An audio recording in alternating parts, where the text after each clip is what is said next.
अफगानिस्तान संकट पर पूरी दुनिया में बदनाम अमेरिका। दुनिया के हर बड़े मंच पर अमेरिका की फजीहत। जर्मनी, ब्रिटेन, रूस ने अमेरिका को बताया जिम्मेदार। अमेरिका में व्हाइट हाउस के सामने अफगान प्रदर्शनकारियों ने बाइडेन को बताया धोखेबाज। अमेरिका में हर अधिकारी को कुछ भी बोलने पर पाबंदी। अमेरिका मुंह सिले हुए है और पूरी दुनिया उसकी तरफ हैरानी से देख रही है कि ऐसे में वो इतना आत्मघाती कदम कैसे उठा सकता है। ऐसे में क्या असल में उसके हितों के बारे में जहां समझा जा रहा है, एक्चुअली उसके हित कहीं और से सध रहे हैं? क्या अब यहां हितों के बजाय उसे परेशानियां ज्यादा बड़ी दिखाई देने लगी हैं? और अगर ऐसा है तो क्या कनेक्टेड वर्ल्ड में ये परेशानी जो फिर अभी अफगानिस्तान के लोगों को झेलनी पड़ रही है, क्या पूरी दुनिया को झेलनी नहीं पड़ेगी? अगर 9/11 अंजाम दिया गया था, इस जगह पर भी उसकी प्लानिंग हुई थी, तो क्या आने वाले दिनों में आतंकी तंजीमों को बढ़ाने के लिए यहां से और ज्यादा शह नहीं मिलेगी? और अगर ऐसा है तो फिर क्या आने वाले दिनों में दुनिया इसको झेल पाएगी? अब एक बार फिर से तालिबान का प्रभुत्व बढ़ जाने के बाद क्या कोई फिर तालिबान पर हाथ डाल पाएगा? ये बहुत बड़े सवाल हैं और इन सवालों के जवाब के लिए दुनिया अमेरिका की तरफ देख रही है, लेकिन अमेरिका मुंह सिले हुए है। बल्कि यह भी कहा जा रहा है कि जो बाइडेन तो कैंप डेविड में छुट्टियां मना रहे हैं। अफगानिस्तान में नरसंहार, उसके लिए कौन कौन जिम्मेदार? अमेरिका 21 साल बाद वापसी का ऐलान कर देता है। 21 साल बाद वापसी का ऐलान करते ही ताबड़तोड़ तरीके से वहां से विड्रॉल शुरू हो जाता है। अफगान में नरसंहार रोका क्यों नहीं संसार ने? यह सवाल है। अगर तो यूएस को कमजोर होता देखकर खुश कौन कौन है? रूस उसमें से एक है, क्योंकि उसकी अदावत पुरानी है। रूस यूनाइटेड स्टेट्स को कमजोर होता हुआ देखकर खुश है, लिहाजा वो अफगानिस्तान के घावों पर मरहम नहीं लगा रहा, क्योंकि यहां उसको वो घाव अमेरिका पर लगे हुए दिखाई देते हैं। ब्रिटेन का हाल क्या है? ब्रिटेन अमेरिका को जिम्मेदार ठहराकर अपने आप को किनारे कर लेता है और इस तरीके से अपनी जिम्मेदारी से छुट्टी पा लेता है।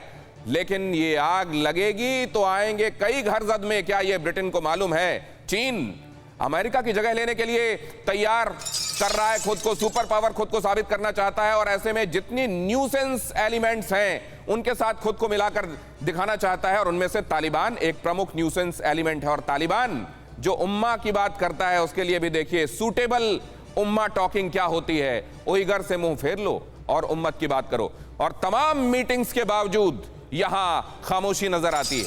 अब ये जो आप देख रहे हैं अफगान में नरसंहार क्यों नहीं रोक पाया इसे वक्त रहते संसार? तमाम मीटिंग्स के बावजूद खामोशी क्यों नजर आ रही है? यह एक बहुत बड़ा सवाल है। तालिबान आया तो फायदा किसका है? यह भी एक बहुत बड़ा सवाल है। अब आइए देखते हैं तालिबान अगर आता है तो फायदा किसको होता है। मैं अपने मेहमानों का रुख करूंगा। बहुत खास मेहमान आज हमारे साथ चर्चा में जुड़ने वाले हैं जो आपको अब वहां के हालात, इसकी तर्जुमानी और आगे क्या होने वाला है खोलकर समझाएंगे। लेकिन उससे पहले तालिबान का राज क्या हो गया? डर का आगाज हम इसलिए कह रहे हैं क्योंकि लोग वहां सिर पर पैर रखकर भाग रहे हैं। लोग ये नहीं देख रहे हैं कि अगर प्लेन के अंदर नहीं जाएंगे, विंग्स पर बैठेंगे तो टेक ऑफ करते हुए वो गिर जाएंगे। वो किसी भी तरीके से अफगानिस्तान से निकलना चाहते हैं। क्यों? क्योंकि उनको सिर पर मौत दिखाई दे रही है। अगर ऐसे हालात हैं तो ऐसे लोगों की तादाद क्या है जो अपने लिए वहां खतरा देख रहे हैं? और वो लोग जिन्होंने अपने घर के आगे वो सफेद झंडा जो तालिबान से ताल्लुक रखता है लहरा लिया है, क्या अब वहां पर उनके लिए डर नहीं रह गया? क्या अब उनके साथ वैसा किया जाएगा जैसा अभी मुल्ला बरादर ने कहा है कि हम सबकी जान और माल की हिफाजत करेंगे?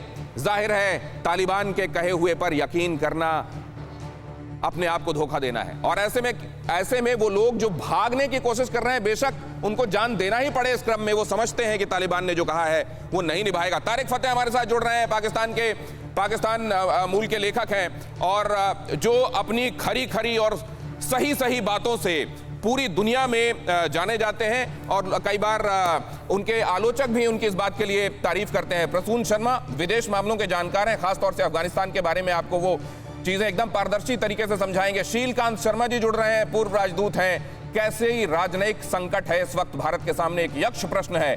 क्या तालिबान के साथ किसी भी सूरत में आधिकारिक रूप से संबंध हम रख सकते हैं? और अगर नहीं तो क्या इतनी महत्वपूर्ण जगह पर सामरिक और रणनीतिक रूप से ये एक गलती तो नहीं होगी? इस पर उनसे जवाब लेंगे। जावेद गफारी हमारे साथ जुड़ रहे हैं, पाकिस्तानी पत्रकार जिन्होंने फ्राइडे हमारे साथ बातचीत में जो ये जुमा गया है उसी दिन उन्होंने बातचीत की थी और ये कहा था कि महिलाओं और बच्चों के साथ एट्रॉसिटी हो रही है और वहां आतंकवादी काबिज हो रहे हैं। ये बात उन्होंने कही थी। लेकिन आज उनके प्रधानमंत्री जब ये कहते हैं कि आज अफगानिस्तान आजाद हुआ, जब वो ये कहते हैं कि अफगानिस्तान ने अपनी गुलामी की बेड़ियां उतार फेंकी, तो इसको कैसे देखते हैं उनसे समझेंगे। नेहा पंत सीनियर जर्नलिस्ट हमारे साथ जुड़ रही हैं और शिकागो से जुड़ रही हैं। अमेरिका का रुख, वहां का रवैया, वहां का नजरिया क्यों है ये चुप्पी, उनसे हम समझेंगे। लेकिन सबसे पहले तारिक फतेह साहब, वो हो गया जिसका डर था।